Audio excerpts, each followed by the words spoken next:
عليكم ومرحبا بكم من جديد في قناه شيف ليلى غاسترونومي. كنتمنى يا ربي تكونوا باحسن صحه وعافيه. جيت لكم اليوم فيديو جديد اللي غادي نحضروا فيه ان شاء الله واحد البيتزا بالعجين الخاص ديالي اللي انا يعني من اختراعي، فكتجي من ألذ واروع ما يكون، كذلك ناجح 100%. فإلا كنتوا اول مره كتشاهدوا القناه نقول لكم مرحبا بكم. اشتركوا في القناه بالضغط على زر الاشتراك الاحمر اسفل الفيديو، كذلك بتفعيل الجرس باش يوصلكم كل جديد كيتحط في القناه. بسم الله على بركه الله. نبدا بالمقادير وطريقه التحضير. شاهدوا معايا فيديو للاخير باش تشوفوا الطريقه اللي حضرنا بها هذه البيتزا. فرجه ممتعه وبسم الله. اذا بالنسبه لهذه البيتزا فغادي نشارك معكم اول حاجه الطريقه اللي غادي ندير بها هذا العجين. غادي يكون شويه مختلف عن العجين اللي موالفين كنتداولوه دائما، يعني اغلبيه الوقت ما كنديروا الطحين تيكون فيه فقط الفورس، وكاين اللي كيزيد معاه الفينو او الدقيق القمح الصلب، وكيديروا فيه الزعتر والزيت الزيتون والملحه والخميره فقط.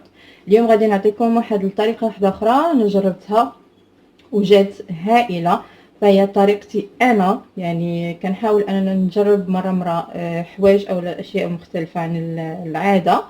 فغنوريكم بالنسبه للعجين. فعندي هنايا 150 غرام ديال الدقيق الابيض و150 غرام ديال الدقيق القمح الصلب او الفينو اللي هو كيف ما تنقولوا عليه حنايا السبيسيال. فعندي المجموع ديال 300 غرام. غادي نضيف لها شويه ديال صلصه الصوجا، يعني انا كنهضر معكم كنعطيكم المقادير وفي نفس الوقت غادي نضيف الكميه اللي غادي نخدم بها. فغنضيف فقط معلقه صغيره، ما نديروش بزاف. غنزيد شويه ديال الموطارد اولا الخردل، واحد نص معلقه. الى ضعفنا الكميه ديال الدقيق فكنضاعفوا الاشياء اللي غادي نخدموا بها. عندي هنايا معلقه صغيره مع عمراش ديال السكر. غنضيف كذلك الخميره الفوريه ولا الخميره ديال الخبز اللي هي هذه، تقريبا واحد المعلقه اولا نص معلقه كبيره. غنضيف واحد شويه ديال كريمه الطبخ اللي هي هذه، كنستعمل هاد لا مارك. فغنضيف تقريبا واحد 2 معالق كبار. هذه كتعطي واحد الهشاشه لهاد العجين، ما تخيلوش كيفاش فريمون جربتها وصدقات ليا. غنضيف كذلك 2 معالق كبار ديال زيت الزيتون. فوالا. غادي نحك شويه ديال الفرماج الاحمر، ما تستغربوش راه كيجي هائل. تقريبا واحد معلقه كبيره ديال الفرماج يكون محكوك. وعندي هنايا شويه ديال الماء دافي، غنضيف فقط القليل وحتى نشوف لا تكستور ديال العجينه كيفاش غادي تكون. الا احتاجينا اننا نزيدوا الماء غادي نزيدوا وهي كتعجن. ومن طبيعه الحال ما ننساوش شويه ديال الملحه، لانه ديجا استعملنا الفرماج راه مالح، وكذلك الخردل تيكون حتى هو مالح، وكذلك صلصه الصوجا. فغادي ندوز باش نعجن هاد المكونات.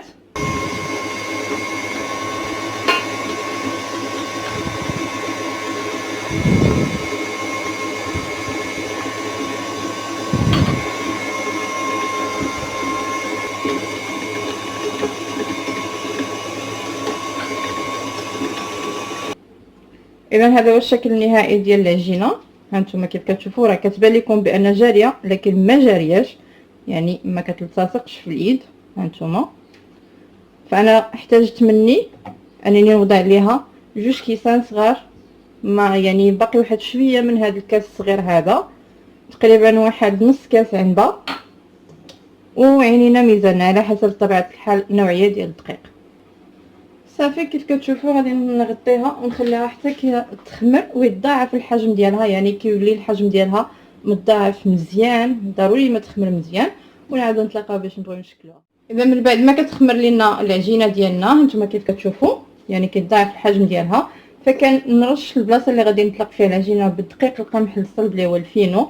انا كنفضل نستعمل الفينو لانه كيعطي واحد واحد الحروشيه في العجينه كتجي زوينه بزاف اولا في لاباط.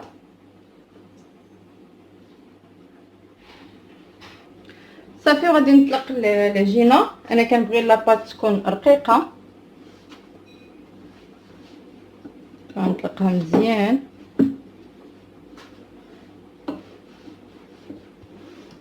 ملي كتكون خامره مزيان راه كتعطينا الطوع في الخدمه. فوالا صافي. ثم غادي نوضعها في الصفيحه ديال الفرن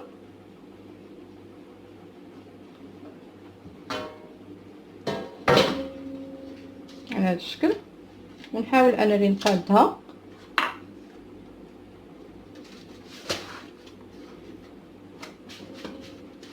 غناخذ واحد الفرشيط اللي غنوضع فيها هكذا الثقوب بهذا الشكل بشكل عشوائي، ثم غندخلها طيب في الفران نص طيبه، ما غنطيبوهاش كامله لانه مازال غادي نحضروا لها لاصوص ديالها اللي غادي نعمروا بها هاد البيتزا، وغادي نعاودوا نكملوا ليها الطياب.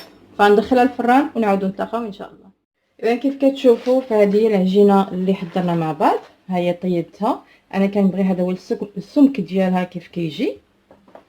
هانتوما بغيتو تخرجوا جوج وحدات ويكون السمك ديالها غليظ، راه حتى هذه راه غليظه.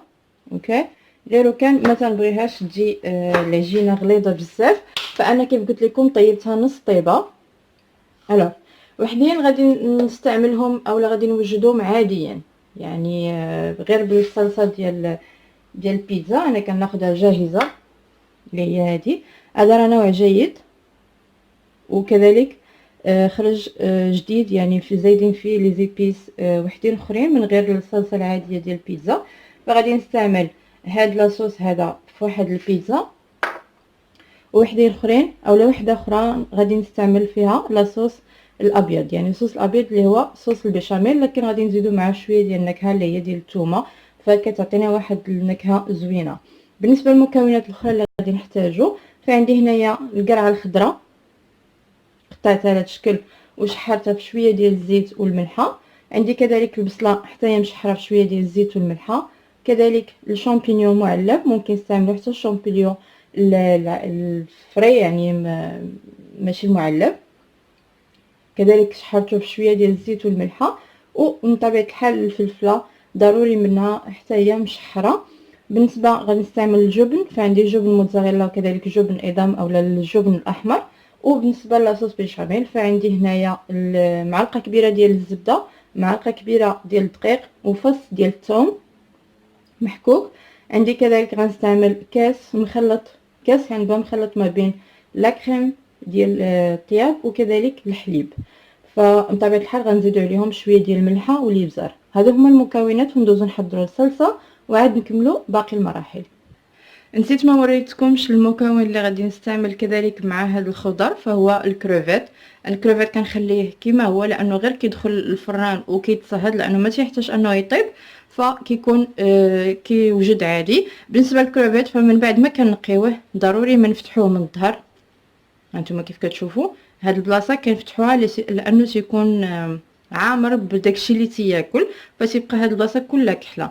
الوغ ملي تناكلو تنحسوا بواحد التقزقيز اولا ديال القرمشه ديال التراب اللي تيكون في الظهر ديالو. فمن هاد الجهه ضروري ما نفتحوه بالسكين ونزولوا داك الخط الاسود اللي تيكون هنايا. اذا في كاسرونه على النار غادي نوضع الزبده مع الثومه نذوبوهم قليلا. فوالا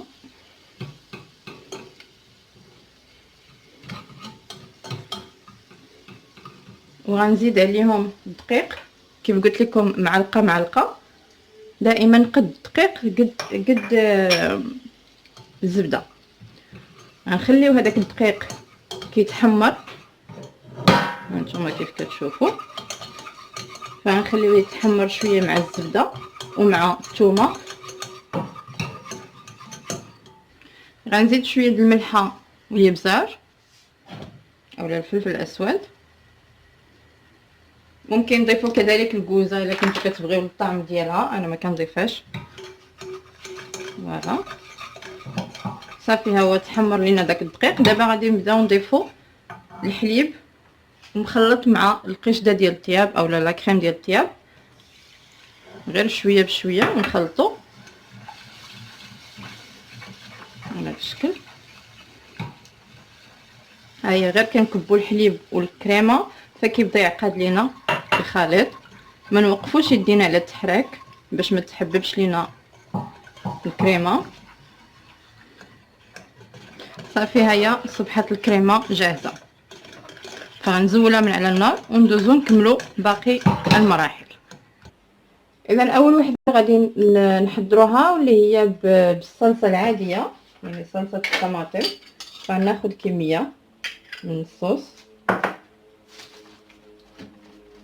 يعني هاد البيتزات كيجيو رائعين، خاصه الا جربتوا المقادير اللي عطيتكم ديال العجين فغادي تعجبكم بزاف.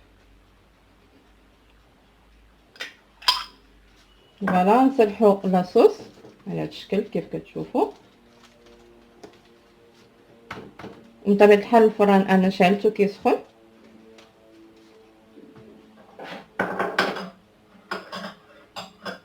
ثم غادي نرش كميه من الجبن، غير واحد الكميه قليله ماشي بزاف لانه مازال غادي نرش من الفوق على هذا الشكل هكا. غندير شويه ديال البصله، فوالا. ثم غنستف الخضره بشكل عشوائي. ممكن تستعملوا حتى الدنجال، يعني كيجي حتى هو زوين ولذيذ بزاف، غير هو يكون مقطع بشكل رقيق، يعني يكون مقطع رقيق بزاف. ونشحروه باش ما كيجيناش في العده كيجي باقي هكذاك خضر. وغنزيد الكروفيت كيف كتشوفوا، ثم غنزيد الكروفيت بهذا الشكل هكا.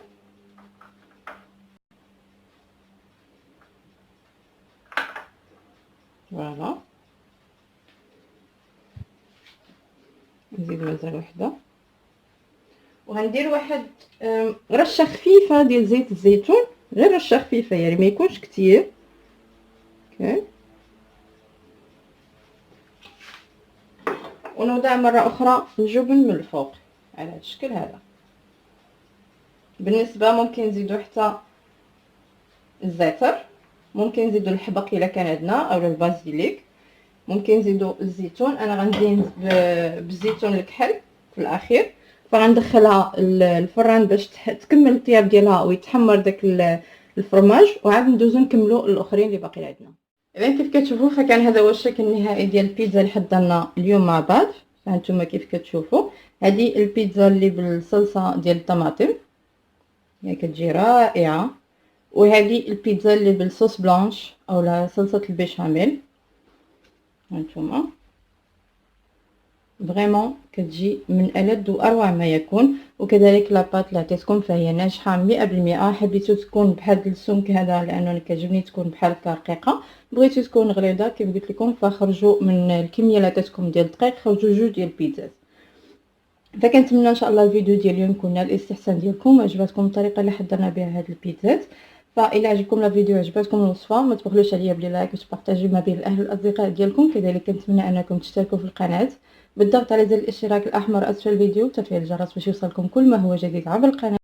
شكرا على المتابعه ديالكم، والى فيديو قادم ووصفه قادمه باذن الله.